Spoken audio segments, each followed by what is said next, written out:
Welcome to Real Estate Radio, hosted by the real estate therapist Larry Shakman, a top producing real estate broker, author, CEO, and founder of TrustedAgentUSA.com, the ultimate real estate matchmaker, connecting you with top performing agents for 2% commission. Each week, we bring you exclusive interviews with industry experts, covering everything from staging to negotiation strategies to home inspection issues and everything in between. Whether you're selling your home, a first-time home buyer, or a seasoned investor, we've got you covered. Let's make your real estate dreams a reality in this fast-moving and ever-changing real estate market. This program is funded in whole or in part by Trusted Agent USA, Illinois license number 475-145-795. Now, here's Larry. All right, everybody, welcome back, and we are happy to have you here again, joining us for the Real Estate Radio Show. This is going to be a great broadcast. Of course, this is our influencer panel, and we are going to be joined shortly by a great guest, our friend Joe Peterson, the CEO of iList Tech, which is a real estate services company that offers just some great things to agents and consumers alike, specifically sellers. Joe will get into that a little more, and we're going to wrap this whole conversation around what's going on in real estate, what's happening with all these changes that happened back on August 17th. Has it made a big change? We'll get into all of that. But so we're coming to you today, of course, from the studios of WCPT 820 AM in Chicago. We're happy to have you with us. Remember, full contact sport. So give us a call if you're listening and you have anything you want to jump in on with. Give us a call at 773-763-9278 and join the conversation with Joe and I. We're going to bring Joe on in a second here to talk about some headlines and, again, all the changes that are going on in the real estate community. So, and there's a lot of them. So yeah, we'll have a lot to talk about. My name is Larry Shakman. I'm going to be your host for the next hour, your host and real estate therapist, which of course, we all need a little real estate therapy these days with everything going on. So, we'll get to that. I run a great group of realtors here in Chicago Metro, Lux Group, LPT Realty. If you guys are looking for any help buying, selling, or give me a call directly, 630-921-0611. We had a busy week last week at Lux Group LPT. We put a few properties on the market, actually under contract in Buffalo Grove and St. Charles. And we rented out just recently that really nice 3-bedroom townhome in Evanston. So if you guys need any help with any of your real estate transactions, or if you have any questions or anything, give us a call, 630-921-0611. You can reach me directly, and you can hop on our broadcast today at 773-763-9278. So yeah, I was mentioning this week we have Joe Peterson joining us. Joe is the CEO at iList Tech. And as I mentioned, they are a real estate tech company offering some real industry-leading solutions for agents and sellers. And we're going to talk about how these recent changes in the real estate business may have affected Joe's business and how he's adjusting to that, and what other agents are telling him as well, because Joe deals with a lot of agents all over the country. So we'll see what they're saying as well. You know, a couple of things, house cleaning here. First, I want to thank Devin, who's been on the board for us every Saturday and continues to do so. And one last time, 773-763-9278. That is our number if you want to call and jump in. And we are also streaming live on YouTube like we do every Saturday. You can check us out on YouTube at Larry Shakman, at LarryShakman. And remember to follow us wherever you listen to your favorite podcast. So remember, coming up on September 14th, we'll have Michael Affito back with us, joining us for Selling Luxury. You know what? Question of the day. Do you think prices are going to go down in real estate in 2024? I have some thoughts on that. I'm sure Joe does too. Right off the top, I don't think so. Do I think they might flatten out? Possibly. Remember, if you want to hop in and talk about it, call us 773-763-9278. We are going to look at a few headlines here, which is brought to you by TrustedAgentUSA.com. Go to TrustedAgentUSA.com, get the real market value of your home, see all your selling options, and pick your closing date. You could even get a cash offer right there. So go to TrustedAgentUSA.com, sell, buy, or invest. Let's bring Joe on and let's talk about some of these headlines and some things going on out there in the real estate world. Joe, what's up? What's going on, Larry? How are you, man? How you doing? Man, I am doing awesome. I am out here sitting at a log cabin next to a lake in East Texas, so it is hard to complain right now. So are you doing any fishing out there? We are, yeah. So been on a lake loaded with awesome largemouth bass. So we come out here every now and then, and it's a great place to sneak out for the weekend every now and then. Oh, that's awesome. So where's that in Texas? So it's next to a town called Canton. I don't know if you've ever heard of Canton, Texas. They have a big like trades day here, but it's about an hour and a half east of Dallas. About an hour and a half east of Dallas. Awesome.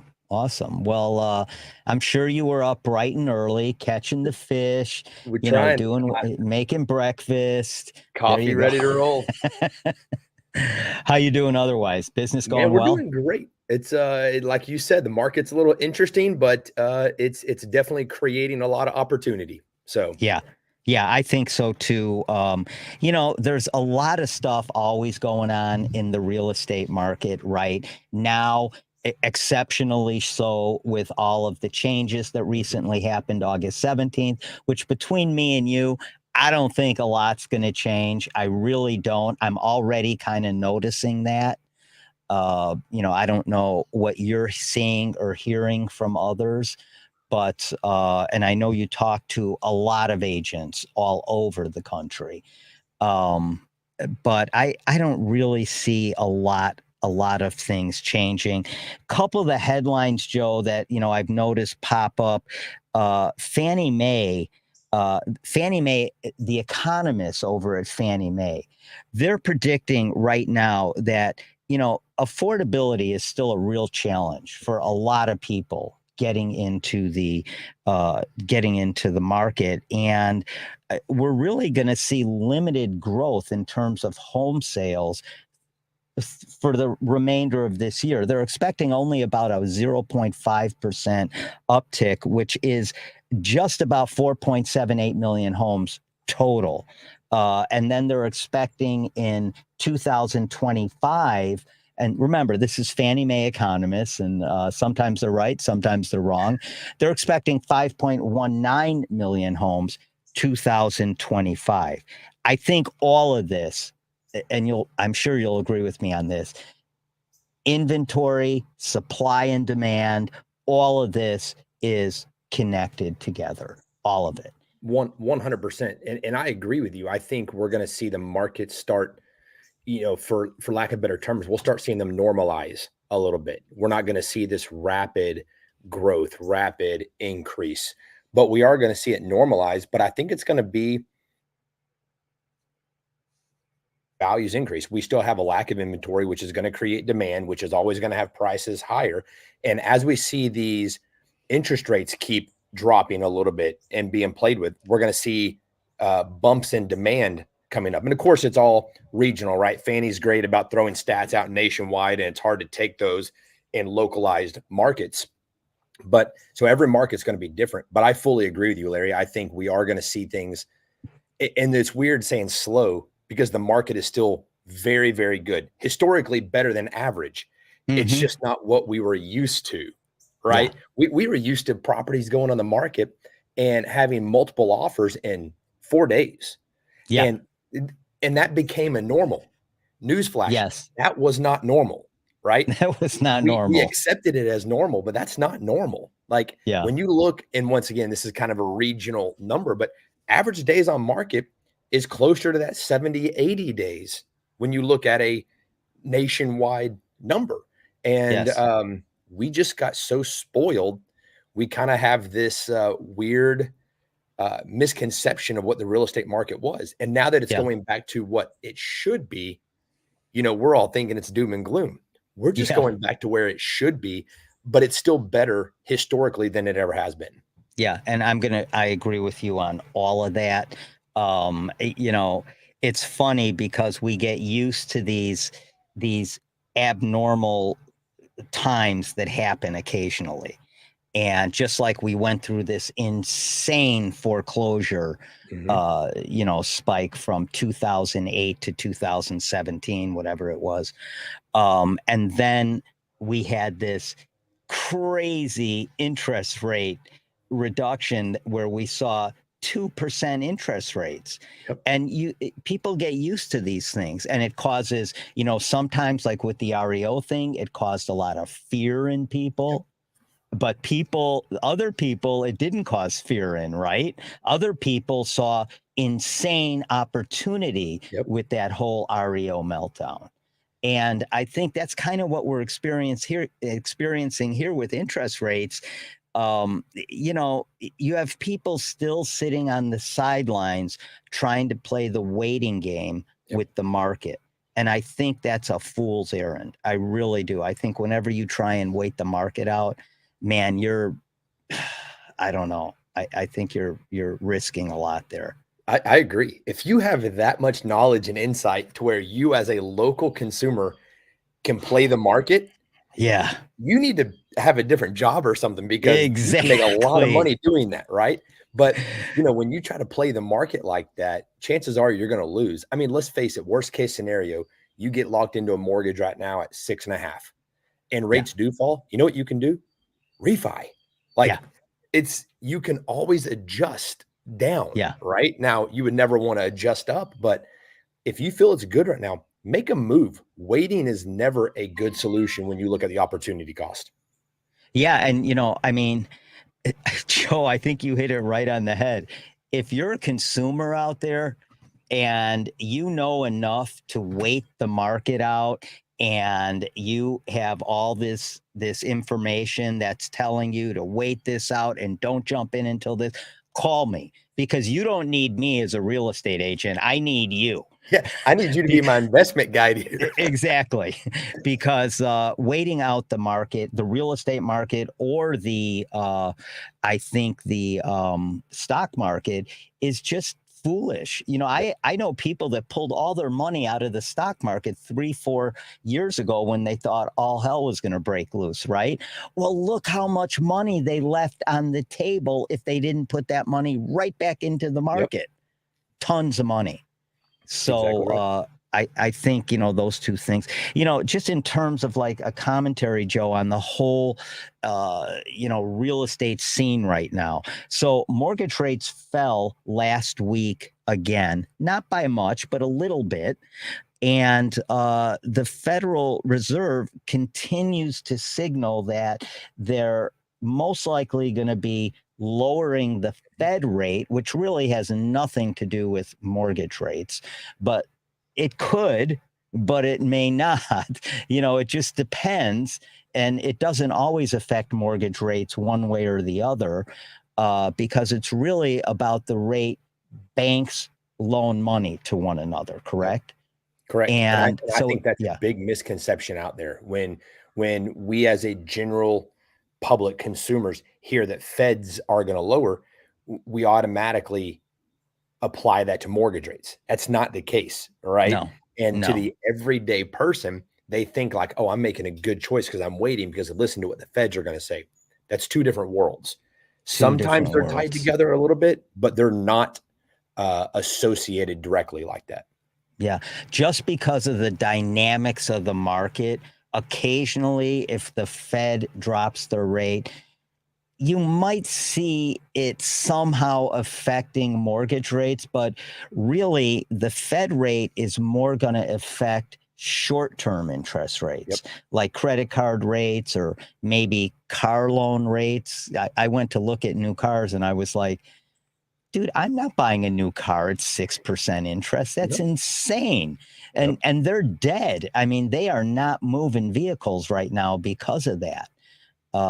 It's just the interest rate is just crazy right now for cars. So, with the Fed rate, yeah, it may affect short-term interest rates, may or may not affect mortgage interest rates, but they are talking about cutting that Fed rate, which will make money more accessible, Yep. I believe. So they're talking about, I'm thinking probably a half a point in September, and then we'll see what happens in December. Yep. And with it being an election year, we always want the economy to look rainbows and unicorns, right? And they all want to take credit for it. And so we're going to see a lot of things happening, the last quarter of this year entering into election. And so we might see, I agree with you. I think half point is probably reasonable coming up towards year end. And then, a lot's going to depend on what happens with the election. So it's going to be really, really interesting to see how that plays out. Yeah, it's like, we're always looking for that October surprise in an election year. Yep. And I think we've kind of had a few surprises already with this election, with the way that the Democratic ticket has changed. That has thrown the Republican ticket, and they don't know how to react to that. And the general electorate is still reacting to that, but we don't know, are there going to be any surprises, on an international level that affect our politics here at home, which, Europe sneezes or the Mideast sneezes and we catch a cold here in the United States. That's just the way geopolitics works now. And I think that as well can affect the real estate market. Oh, 100% it can. 100%. I mean, as soon as, ripples start happening overseas in this example, we're going to start seeing money, depending what kind of ripple it is, we're going to start seeing money freeze up again. And then we're kind of getting back to, we're going backwards at this point in time. So it is, especially coming up, there's a lot of things happening last quarter of this year. So it'll be really interesting. And there's a lot of influences playing on it. So yeah, I agree with that. And it's funny because even though interest rates dropped a little bit and they continue to inch down, right? And I think they'll continue to do that. I don't think they're going to go much lower than probably I don't know, maybe like 6% by the end of the year. Maybe 6.25, something like that. What are we at right now? I don't even know. I want to say we're 6.3 somewhere, 6.5 somewhere in that range. So I agree with you on that. If we and you know what, there's going to be a healthy balance somewhere in the middle where I feel like if we can just get to that healthy balance and people waiting on the sidelines for this, mysterious 3% rate to come back, like it's never not happening. Going to come back. It never will come back. Knock on wood. I would love to see it come back for a little bit, but I don't think that's going to happen. I don't think it is either. Yeah. So quit waiting. Start making moves, right? You're missing out on equity day by day by waiting on the sidelines here.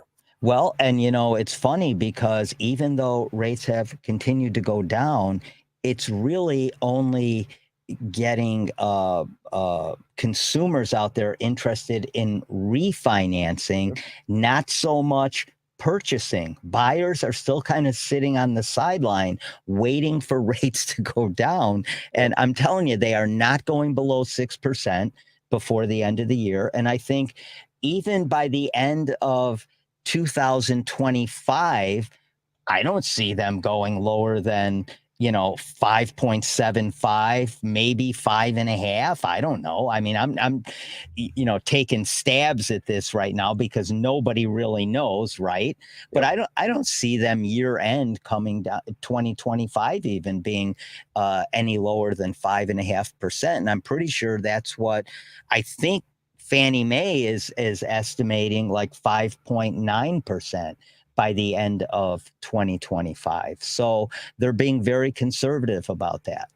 Yeah, I fully agree. And once again, just talking about the consumers, when you look at the opportunity lost in terms of equity gained versus over a couple of a tenths of a point on rates, I mean, get off the sideline, start making Yeah. moves. You can always, once again, is what if this? Guess what? You can refi down. You know, most lenders Yeah. will cover your refi cost even. Like there's so many different ways to do it, but start getting active again. That's the best thing that we can tell anybody. Yeah, I agree. I mean, and it's like I always go back to that whole REO thing that we went through back in the day. The people that didn't sit on the sidelines and the people that said, hey, this is an opportunity, unfortunately, a lot of people got hurt. Yeah. But the people that were able to kind of take advantage, and I hate to use that term, but just take advantage of that whole shift really made out big time. And that goes back to sitting on the sidelines, or like right now, do you put off your home purchase because you want it to go down by another 0.5 point? Listen, let me tell you something. When these rates go down, let's say me and you are wrong and they go down to 5.25%, all hell breaks loose and all the buyers flood the market again. Guess what? Guess what that's going to do to prices? Multiple offers skyrocket, and now you're spending way more than you would have at the beginning. Way more. Yeah, so your interest rate might be a little lower, but you're going to spend way more on that property just because of the demand is going to go up so much, because that's what everyone's waiting to do right now. So they're waiting, like they're just at any moment, we know it's going to happen. And like, it's not going to happen. It's the REO is going to look, it is coming back. Yes. We're not going to say it's not, but it's different than it used to be. Yeah. There's less inventory. It's a lot of assets get sold before they become REO now. Right. And there's just,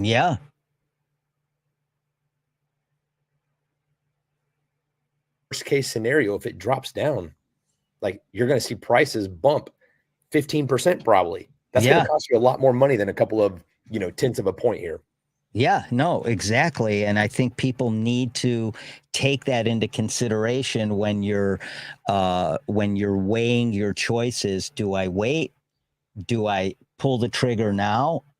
And really, this is a great time to buy right now because it's slow. Yep. Sales are down. It's kind of like that whole thing. When's the best time to buy a car, right? The end of the month, because that's when they really want to move cars, right? Yep. They want to make those last few sales the end of the month so everybody gets their bonuses and all that kind of stuff, right?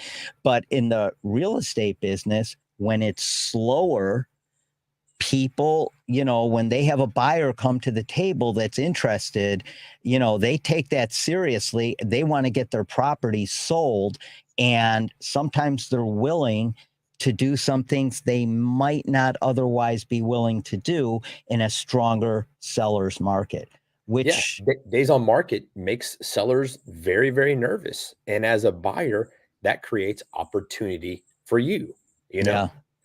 What's the days on market by you? You're in, where's your market, your so local we're in market? the Dallas-Fort Worth area. And we've crept up. I mean, we were like falsely low. Once again, we were like 5, right? And now we've gone up to, I would probably say we're around the upper 30s, low 40s.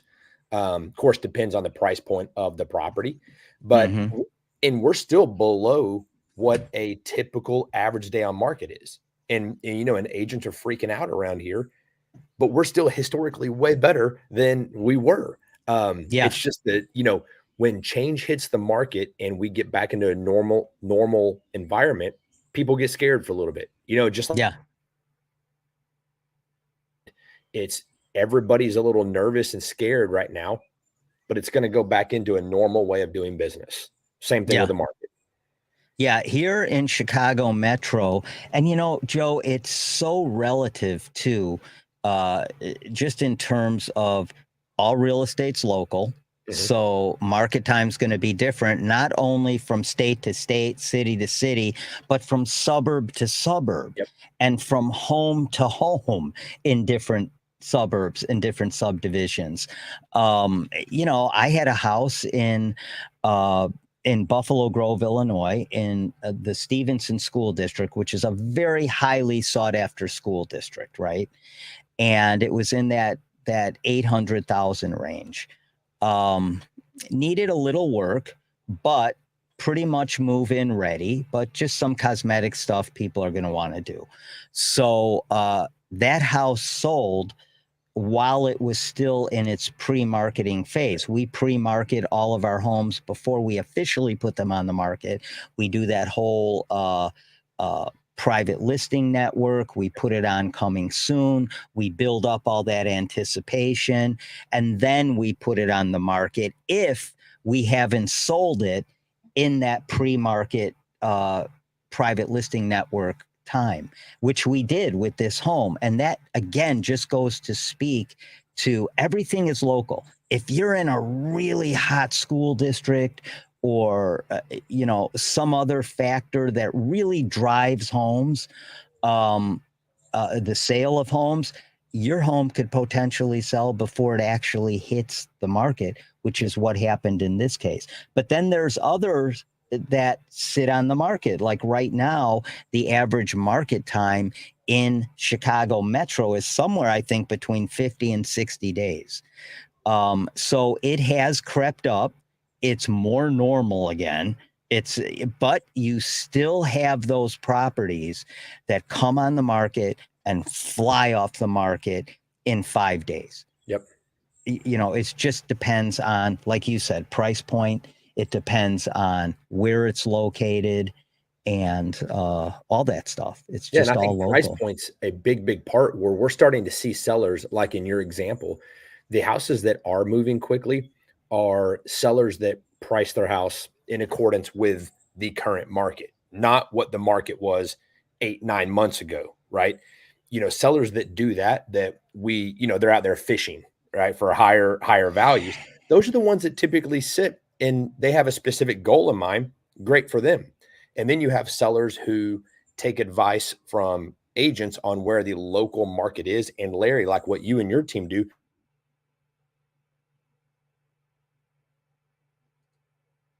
are we on point here? Are we on track? That's where things become really, really interesting, because when sellers listen to agents and teams like yours, they're going to enter the market at a price point that's going to be appealing to buyers right off the bat. Exactly. And so there's just so many dynamics that come into play, especially coming out of a market that we were in. Yeah, that is the key, Joe, what you said. And that is, that price has to appeal to a wide range of buyers. It has to make them kind of perk up and, their eyes widen and go, hey, we got to check this out, because this house is going to go fast. It's priced right. The worst way to market any home, in my opinion, after doing this like 24 years and seeing it all through every market you could possibly go through, whether it's the REO market, whether it's a super hot sellers market, hot buyers market, slow sellers market, whatever. Really pricing your house high because you could always come down is just, again, a fool's errand. It's the wrong way to sell and, more importantly, market your home. It's not a great thing to do, because the longer you're on the market, the farther away you're getting from your list price. It's just that and the more simple. red flags that pop up to consumers looking at it. Even if it is a beautiful property and you see 78 days on market, you're kind of looking at it going, yeah, but I wonder what's wrong with it. It's just, and there may not be anything wrong with it, but that's just human nature.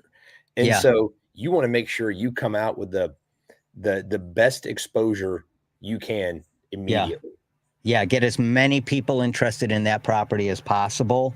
And that's how you get multiple offers. Yep. that's how you do it. Hey, last thing with these headlines, and then we'll take a short break and come back, because I got to talk with you about some of these changes and what's happened since August 17th. And one of the things we'll hit on is Josh Sitzer, one of the plaintiffs in the Sitzer-Burnett case. There's something really funny I want to talk to you about. Yeah. I know what you're going to say already. I know, and we'll get into it. But before we do that, one thing that really ticked up was, and we're both sitting here smiling because it's like, we can't even believe this guy. I mean, I literally can't even believe this dude. But anyway, consumer confidence really ticked up. It was the highest it's been, I believe, in 6 months. It ticked up to about 103.1. Sounds like a radio station. And it was driven mostly by just the improved economic outlook and perceptions and future outlook that consumers now have. The reason I bring this up is, one of the companies that I know you work a lot with and that I'm involved with as well, Zudilia, right? Yep, Zudilia, yep. Zudilia. So I listened to their podcast because I find it really interesting. It's a fun podcast to listen to. And one of the things that they touched on is how the economy is it was kind of a negative view of the economy right now. And I didn't get that because I'm not seeing that myself. And, I'm not seeing a lot of panic out there with consumers. We're not where we want to be, for sure, but we're headed in the right direction in almost all dynamics of that economic market out there. And I don't know. What are your thoughts on that? I was a little thrown by that because those guys are normally spot on. Yeah, I agree with you. And we also have to take it from the world they come from. They're one of our many awesome partners we use for offers. But their business, their world, once again, thrives when the economy is a little panicky, right? I mean, that's how their world works. So I take it with a little bit of a grain of salt. But I agree with you. I think we're heading the right direction. I think people are more confident now. I mean, now that we do feel rates ticking down a little bit, right? And we see things starting to normalize. I do feel like, and you said it spot on. We're not where we want to be, but are we going the right direction? I think everybody would agree with that. And I think we're going to remain in that phase until after the election. Is in our lives should not be based on politics one bit. But I think that the world's just waiting. I say the world, our nation is just waiting in anticipation to see which direction we're going to go. And I think we're going to remain that way until, we cross that hurdle here. Yeah, I think it's going to be interesting. Right after an election, typically there's that honeymoon period, especially a national election where there's that honeymoon period where, whoever wins gets that little respite, that little amount of time to kind of enjoy their right. But that's also a time right after the election that bad actors around the world, they look at that as a great time to throw chaos into the mix. Right. And see how can we mess up what's ever going on in the States or in Europe? How can we mess up their elections? There's a lot, at that time, right after an election, that things could get really, really interesting or be boring as hell, right? Either way. Could not agree more. Which one is it going to be? Nobody knows. So, let's just slide right into this and we'll take a break in a minute because this, man, honest to God. So Josh Sitzer, who is one of the plaintiffs in the commission case and out of Missouri, launches this flat fee real estate platform called Landian, which I'm going to tell you right now. I drilled the whole thing down, what he's doing. And Josh, I got to tell you, you're late to the game, dude. This stuff's been going on for a long, long time, and it's been failing for a long time. And the reason people don't do these things is because they depend on real estate agents to work with in a very complicated transaction. And they're not going to pay you $49 to go look at a house and $99 to write offers, and I've written 9 or 10 offers before an offer's been accepted. I'm going to let you explain it. Explain exactly this whole thing here. Oh, and then man. we'll Okay, so for those of y'all who are going, what's happening right now? There's a big settlement. National Associated Realtors sued over buyer commission / compensation, whatever term we're supposed to be using these days. And the gist of this was sellers have been paying all of the commission compensation. The lawsuit was based out of the mindset of, why are sellers paying people to negotiate against them? Right now, we all know how commissions are paid. We know how that works from an agent brokered standpoint, but they really played into consumers' fear here, in my opinion. Like, that was the go-to, because it's very easy for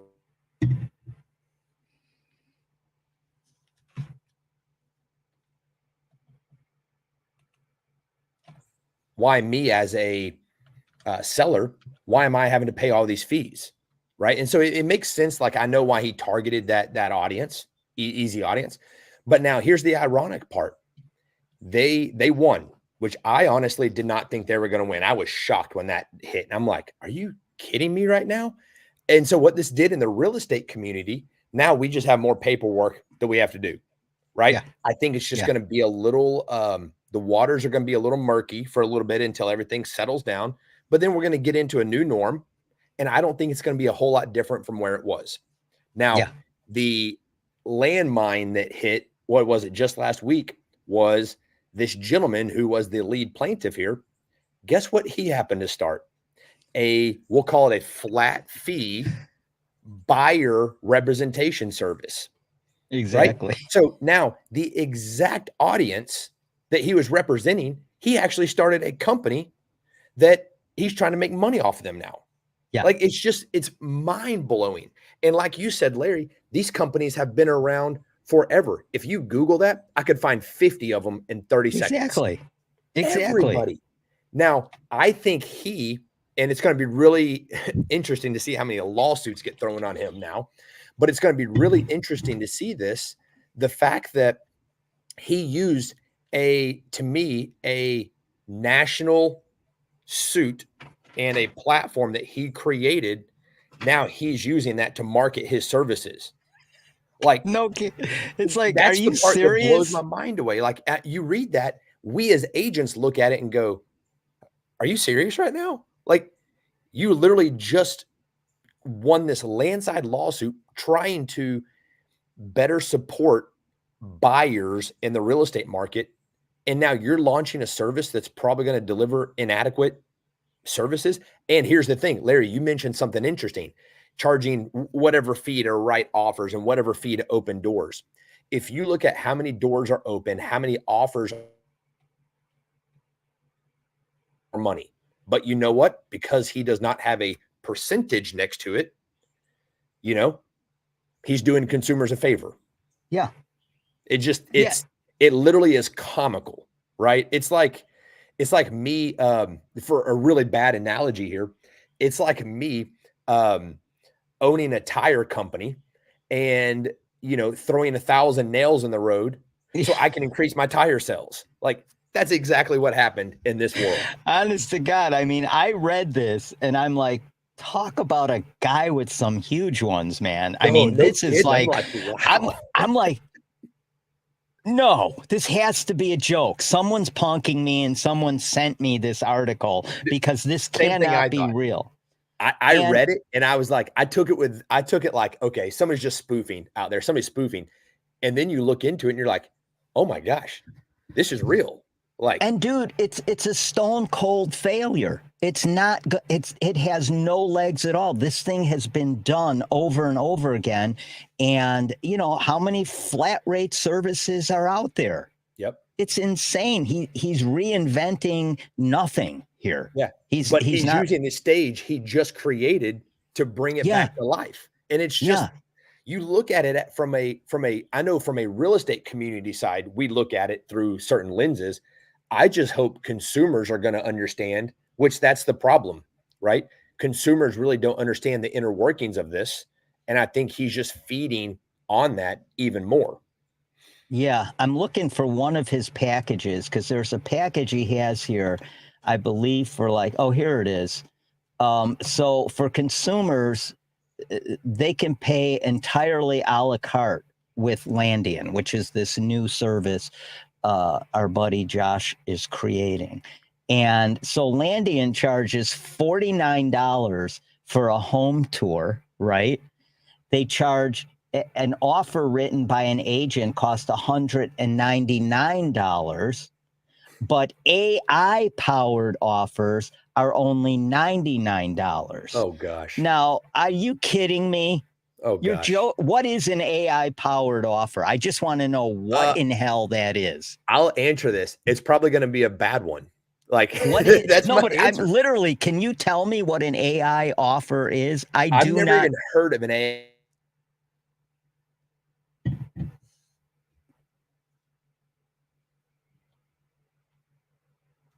Like, if I'm buying one of the biggest investments of my life, do I want a computer like generating? Like, hey, Alexa, No, write me an you offer on one don't. of Larry's houses today. Done. Real estate over. Right, Larry? We're all out of jobs. I mean, and you know, I bet he's sitting back with that Cheshire cat smile on his face thinking, man, he's playing this thing from all angles. He did this lawsuit, which, oh, Josh, you're getting about $125 for. The lawyers are the ones keeping all the money on this lawsuit. Yep. And it's insane how much money they're getting. But the plaintiffs are going to end up getting what? $125, $100, $90. Yeah, like there's they so do in many all out these. there that it's not. It's just the whole thing. When you look back on it, I just, everybody always asks me my thoughts on it, and here's my answer. It's just silly, complete silliness, because it's going to go back into the same well it always has been. We just have more paperwork we do different now, and to be it, maybe it is a little cleaner because we are doing it up front. Now, most contracts and most states already had that. And so it's, you know, it's kind of like, okay, now we just have an extra page. But it's one of those things where sellers that want to sell will have certain compensation models built in, and sellers that want to try to press the market and retain equity, well, guess what? You have options around that now. It's completely your call. Yeah. Newsflash. It's always been your call. It's always been your call. It's, and so now I think this plaintiff guy is just using this. Like I said, he probably had this in mind from day one, or I'm wondering about halfway through the suit when he realized, like, oh my gosh, plaintiffs, we might actually have a case here. I wonder if that's when he started putting this together of, now how can I leverage this and go out to the same audience that I've, you know, just trying to create fear But from. you know what, Joe? It's almost like it goes back to that old saying where having just enough information where you can be dangerous to yourself and others. And that's where I think this guy is just way off, because so one of his packages is he has what's called an exclusive agent package. Okay. And that costs $1,799. You pay at closing. And this package gives buyers, this is funny. I mean, it gives buyers up to 5 tours and 2 offers for $1,799. I'm like, dude, your whole model is so bad, and you're going to fail so hard here that if you just would have Googled some things before you put this press release out or whatever it is I'm reading, you would have saved yourself a lot of time and embarrassment. I mean, $1,799 paid at closing. for 5 tours and 2 offers. Dude, I've taken buyers out and shown them 11 houses in a day. Yeah. And so here's what's going to happen. And this is common with most flat fee structured services like this. A consumer is going to end up paying way more for less. I'm not going to say representation because I don't want to make any claims on what they are or not doing. Yeah. But I'll just say we don't know. Right? We don't know. But I'm just going to say, what if you want to look at 20 houses? What if you want to make 10 offers? Well, now guess what you're paying? What, $4,000 or $5,000 at closing? And you still don't know if you're even going to get to the finish line of where you want to be. Yeah. That is literally a paid for service, not having somebody's best interest in mind. No. And that's the definition there. If you want to pay for service, you can Google 100 of them right now and you have 100 different options. If you want somebody to represent your best interest on the largest financial purchase of your life, that's the difference. Blows my mind. Yeah. Once again, I thought it was a spoof when it first hit, and you start reading about it. You're like, oh my gosh, this guy's actually doing this. And I'm looking at this article and I'm like, this guy thinks he's a lot smarter than he is, because it wouldn't have taken much for him to see this is everywhere. I mean, in Illinois, you can list your home on the MLS practically for free. Yep.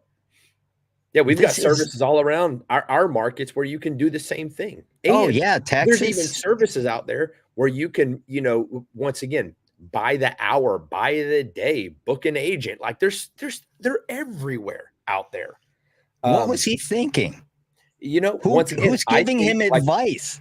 Yeah, like you said, he just won something that nobody thought he was going to win, that group was going to win. It's not just him, but now they've got this ego of like, okay, I nailed this whole real estate market thing, and it's going to be really interesting to watch.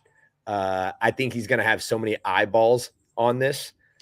It wouldn't surprise me if this just kind of quietly fades away. It's going to, because just like a million other of these things have quietly faded away. Yep. But I just thought that was just, I mean, man, that took a huge set to even do that. Yeah. I mean, kudos to him for having that, right? If you want to throw it out there, my gosh, you throw it from the highest mountain you can, and he did it. Oh man, he did it. I'm going to keep an eye on that. So the other thing I want to talk about, last thing, is so the NAR has they are not walking away from this lawsuit with the DOJ, where the DOJ is reneging essentially on a settlement they made with them, with the NAR. And the NAR is now kicking this up to the Supreme Court if they have to, and saying, how are you reneging on a settlement that you made? You're going against the goodwill of the settlement that you made. So they've kind of kicked that back up to the courts, and they told the DOJ, well, yeah, not so fast. And so I don't think this whole thing is over. I don't think so either. I think, once again, everybody was kind of in shock that it went the way it did. And now that it did go the way they did, I think, unfortunately, they're looking at it from an even bigger picture now. And how's that going to waterfall into everything we do? It's really, really, really, really interesting. And unfortunately, the people who depend on this daily, we're kind of stuck in the middle here of, okay, well, do we go this way? Do we do this? We're literally learning on a daily basis. Forms are changing on a daily basis. Oh, yeah. And so for the next, and this is where I use that muddy water term, I think for the next 3, 4, 6 months, it's just going to be really interesting. And as agents and as consumers, we just have to be prepared for that. Has this affected iList at all? We not necessarily. I'll tell you this: it had a positive effect on us. We are really big believers, and we have been from day one, on giving consumers choices. Right? Mm-hmm. Real estate to me has always. That's why I love you guys. giving consumers choices. And I'll tell you a couple of areas that we have just seen spike because of this. And we've been doing this long before this suit and settlement, but our instant offer world, right? We have just seen it skyrocket. Yeah, and I I haven't marketed that like I should because I'm just busy with other things. But yeah, I can see where that would be a big it's deal. just skyrocketed. And I think it's a mixture of two things that we're seeing in the economy right now. One, we're very house rich and cash poor, meaning most people have great equity, but their credit cards are maxed out. Yeah. And so now they're having to make these life decisions on how do I use my asset to get money so I can continue living my lifestyle. And, it's a interesting dynamic, and a solution, a possible answer to that is some of our instant offer equity plays on properties. That combined with consumers hearing all the turmoil in real estate right now, they're going, my gosh, do I even want to mess with that? And so then they go, okay, this is going to be faster and easier. Yeah. And so we're seeing that world skyrocket right now. But it's interesting, Larry, that world, everything we do is agent centric, right? We want to make sure agents have the best tools. And inadvertently, we want to make sure you as a seller are using agents that have the best tools, right? It's a two-way street. Yeah. But what we're seeing is agents who focus on sellers, and they do it with this messaging, right? My goal is to give you the best options. Real estate is not what it used to be with a single strategy. If you're looking to sell, we want to start with this, and then we want to explore this, and then we want to explore this. Why? Because best interest for the seller. And Larry, I know you employ a lot of these strategies already.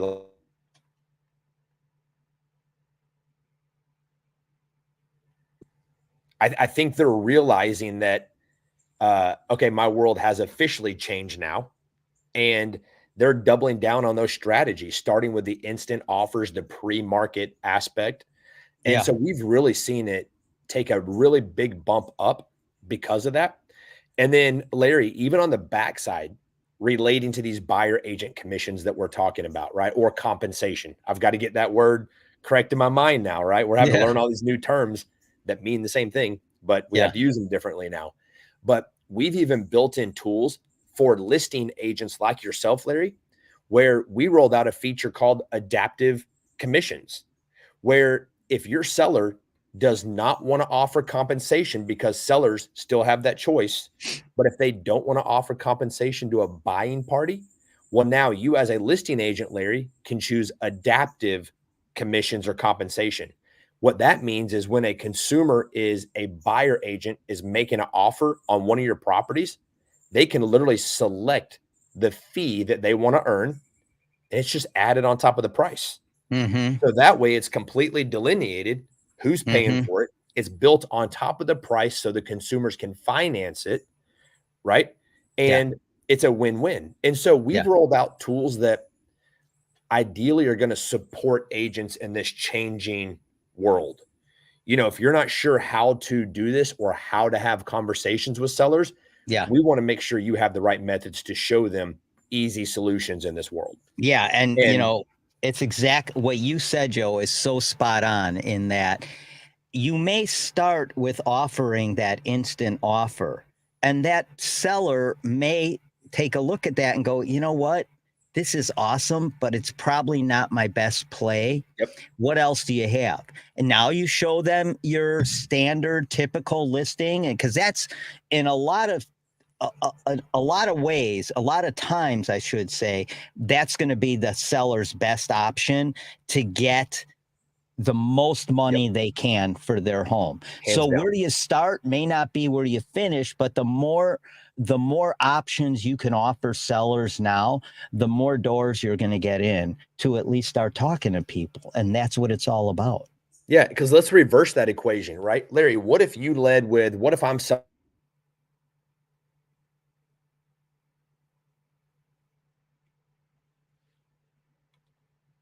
way?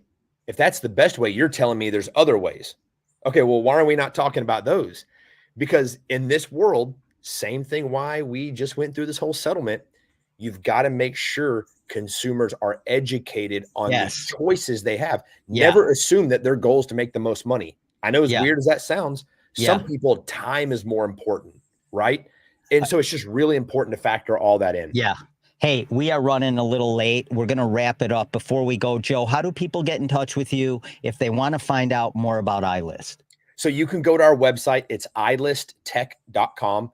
And we are there to support the agent community, give you access to the instant offer strategies, all built for you in your world, so you can turn around and offer this out to your consumers in your market. Yeah, you guys get in touch with Joe. These are amazing tools for agents and consumers. Thanks for joining us, Joe. Thank you for joining us. Go catch some largemouth bass. There you go. We'll talk to you again soon. Awesome. Larry, have a great one. We'll talk to you later. All right, bud. See you. Thanks. All right, everybody. That's a wrap on the show. Thanks for joining us on the Real Estate Radio Show. We'll see you again next Saturday. Thanks for joining.